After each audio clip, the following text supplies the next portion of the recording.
Hi friends, welcome to Vanmathi home channel. இன்றைக்கி நம்ம வந்து பேரண்டிங் டிப்ஸ் தான் பார்க்க போகிறோம்.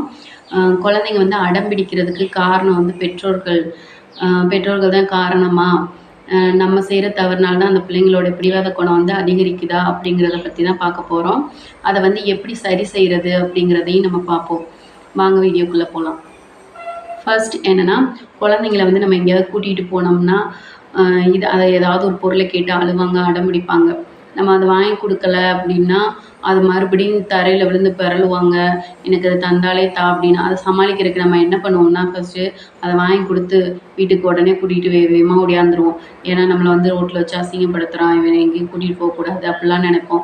அதே வந்து குழந்தைக்கு என்ன ஆயிரும்னா, நம்ம வந்து கேட்டு அழுது அடம் பிடிச்சோடனே நம்ம அம்மா வாங்கி கொடுத்துட்டாங்க, நம்ம அப்பா வாங்கி கொடுத்துட்டாங்க, நம்ம திரும்பவும் மறுபடியும் ஏதாவது கேட்டோம்னா இந்த மாதிரியே செஞ்சோம்னா நமக்கு வந்து அந்த பொருள் கிடச்சிரும் அப்படிங்கிற மாதிரி அவன் நினைக்க ஆரம்பிச்சிருவான். நம்ம செய்கிற தப்பே அதுதாங்க. அவன் வந்து எவ்வளோ தான் அடம் பிடிச்சாலும் அழுதாலும் வந்துட்டு ஃபர்ஸ்ட் நம்ம அந்த பொருளை வாங்கி கொடுக்கக்கூடாது.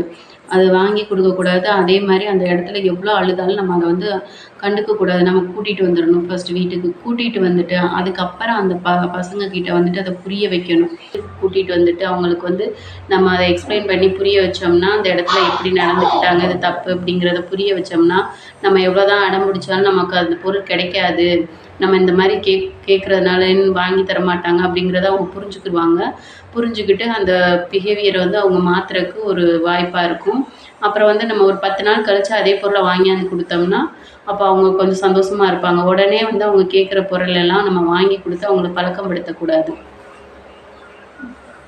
செகண்ட் டிப் என்னன்னு பார்த்தோம்னா, சாண்ட்விச் டெக்னிக். என்ன சாப்பிட்ற பொருளை சொல்கிறேன் அப்படின்லாம் நினைக்காதீங்க. சாண்ட்விச் எப்படி செய்வோம்? மேலே ஒரு பிரெட், கீழே ஒரு பிரெட், நடுவில் வந்து வெஜிடபிள்ஸ் வைப்போம். அது மாதிரி தாங்க குழந்தைங்க கிட்ட ஃபஸ்ட்டு வந்துட்டு ஒரு பாசிட்டிவ், இன்னொரு பாசிட்டிவ், நடுவில் கொஞ்சம் வந்து நெகட்டிவ் அந்த மாதிரி வச்சு நம்ம சொல்லலாம். அதாவது எப்படின்னா, எக்ஸாம்பிளுக்கு வந்து இப்போ குழந்தைங்க வந்து நான் ஸ்கூல் போகலாமா அப்படின்னு சொன்னாங்கன்னா, அப்படியா தங்கம், சரி, ஆனால் நீ ஸ்கூல் போகலைன்னா உன்னோட இது என்ன பண்ணுவேன்? உன்னோட ஃப்ரெண்ட்ஸ் எல்லாம் மிஸ் பண்ணுவேன். இது உன்னால் நல்லா விளையாட முடியாது, நீ நிறைய கற்றுக்க முடியாது, வீட்டில் இருந்தேன்னா வந்துட்டு உனக்கு எதுவுமே தெரிஞ்சுக்க முடியாது. அதே மாதிரி நீ ஸ்கூல் போனேன்னா நான் அம்மா உன்னை வந்து பார்க் கூட்டிகிட்டு போவேன், இதெல்லாம் உனக்கு வந்து வாங்கி தருவேன், இந்த மாதிரி உனக்கு வந்து ஹெல்ப்ஃபுல்லாக இருக்கும், நீ நிறைய கற்றுக்கலாம் அப்படிங்கிற மாதிரி சொல்லி அவங்கள புரிய வைக்கிறது. அதாவது கொஞ்சம் பாசிட்டிவ், கொஞ்சம் நெகட்டிவ், அடுத்து பாசிட்டிவ் அப்படி சொல்லி அவங்கள புரிய வைக்கிறது. நெக்ஸ்ட்டு டிப்ஸ் என்னென்னு பார்த்தோம்னா, அம்மா தாங்க. அம்மா வந்து ஒரு வீட்டில் வந்துட்டு பார்த்திங்கன்னா, குழந்தைங்க ஏதாவது ஒரு பிரச்சனை, ஏதாவது ஒரு சந்தோஷமான விஷயம் எது கேட்குறதா இருந்தாலும் ஃபர்ஸ்ட் அவங்க வந்து எல்லா ஆல் சில்ட்ரன் வந்து ரீச் பண்ணுறது வந்து ஃபஸ்ட்டு மாம்கிட்ட தாங்க. அது ஹவுஸ் ஒய்ஃபாக இருக்கட்டும், இல்லை ஒர்க்கிங் மாமா இருக்கட்டும், யாராக இருந்தாலும் குழந்தைங்க வந்து ஃபஸ்ட்டு அம்மாட்ட தான் பண்ணுவாங்க. எந்த ஒய்ஃப் வந்துட்டு ஒரு வீட்டில் வந்துட்டு ஹாப்பியாக, சந்தோஷமாக, ஒரு நல்ல மனநிலைமையில் இருக்காங்களோ அவங்களால மட்டும்தான் ஒரு நல்ல குட் பேரண்டிங்காக இருக்க முடியுங்க.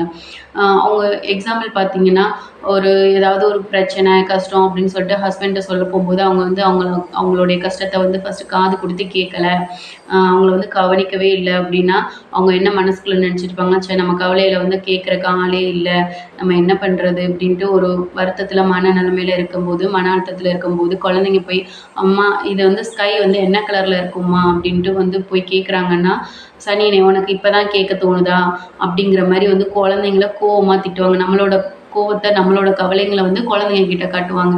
அந்த மாதிரி இருக்கக்கூடாது. அந்த மாதிரி இருக்கும்போது குழந்தைங்கள வந்து கவனமாக பிள்ளைங்கள பார்த்துக்க முடியாது. அதனால வந்து ஒரு வீட்டில் வந்து ஒய்ஃப் வந்து நல்ல மனநிலைமையில இருக்கிறது ரொம்ப முக்கியங்க. நெக்ஸ்ட்டு டிப்ஸ் என்னன்னு பார்த்தீங்கன்னா, ஹக் பண்ணுறதுங்க. குழந்தைங்கள வந்து எப்போவுமே வந்துட்டு ரொம்ப ஹாப்பியாக ஃபீல் பண்ண வைக்கணும். அதாவது ஹக் பண்ணி அவங்கள வந்து உங்களால தான் வந்துட்டு நாங்கள் வந்து இவ்வளோ ஹாப்பியாக இருக்கோம், நீங்கள் வந்து உங்கள் வந்து வரமாகவே உங்களை வாங்கிட்டு வந்தோம், நீங்கள் கிடைச்சது எங்களுக்கு ஒரு பெரிய வரம் அப்படிங்கிற மாதிரி சொல்லும்போதுலாம் குழந்தைங்க வந்து நம்மளை வந்து அம்மாவை வந்து ரொம்ப நேசிக்கிறாங்க, நம்ம வந்து ரொம்ப ஸ்பெஷல், அம்மா அப்பா வந்து நம்மளை ரொம்ப ஸ்பெஷலாக நினைக்கிறாங்க அப்படிங்கிற மாதிரி அவங்க ஃபீல் பண்ணுவாங்க, ஹாப்பியாக இருப்பாங்க.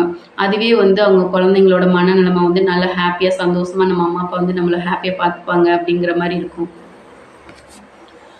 நெக்ஸ்ட்டு டிப்ஸ் என்னென்னு பார்த்தீங்கன்னா, ஒரு செட் ஆஃப் ரூல்ஸ் வந்து நம்ம குழந்தைங்களுக்கு வச்சுருப்போம். என்னென்னா இவ்வளோ நேரத்துலேருந்து இவ்வளோ நேரம் தான் வந்து மொபைல் பார்க்கணும் அப்படிங்கிற மாதிரி வச்சுருப்போம். அதை நம்மளே வந்துட்டு ஃபாலோ பண்ணாமல் கொஞ்சம் ஒரு நாள் வந்து ஒரு 1/2 அன் ஹவர் கொடுத்துருப்போம், ஒரு நாள் 1 ஹவர் கொடுத்துருப்போம். இந்த மாதிரி கொடுத்து அவங்கள ஒரு 1 மணி நேரம்லாம் பார்க்க விட்டுருப்போம். ஆனால் நெக்ஸ்ட் டே வந்துட்டு நீ 1/2 அன் ஹவர் தானே பார்க்கணும், ஏன் இதை வந்து ஃபாலோ பண்ணல அப்படின்னு கேட்டோம்னா, நேற்று எனக்கு இவ்வளோ நேரம் கொடுத்தீங்களம்மா, எனக்கு இப்போ வேணும் அப்படின்னு சொல்லிட்டு அடம் பிடிப்பாங்க. அதுக்கு காரணம் வந்து நம்ம தாங்க. அதை வந்து முதல்ல நம்ம ஸ்டாப் பண்ணணும். எவ்வளோ என்ன ஒரு நாளாக இருந்தாலும் சரி, உனக்கு இந்த நேரத்தில் இவ்வளோ நேரம் தான் நீ மொபைல் பார்க்குறேன், இந்த சாப்பிட்ற டைமில் மட்டும்தான் டிவி பார்க்கணும், இந்த சாப்பிட்ற டைமில் தான் மொபைல் பார்க்கணும், சாப்பிட்டு முடிச்சோடனே கொடுத்துடணும் அப்படிங்கிற ஒரு செட் ஆஃப் ரூல்ஸ் நம்ம வச்சுருந்தோம்னா அதை கன்சிஸ்டன்சியாக ஃபாலோ பண்ணணுங்க. Thank you friends. இந்த இன்ஃபர்மேஷன்லாம் உங்களுக்கு பிடிச்சிருந்துச்சுன்னா லைக் பண்ணி அண்ட் ஷேர் பண்ணுங்கள். வேறு ஏதாவது டவுட்னா கமெண்ட் பண்ணுங்கள். Thank you to all.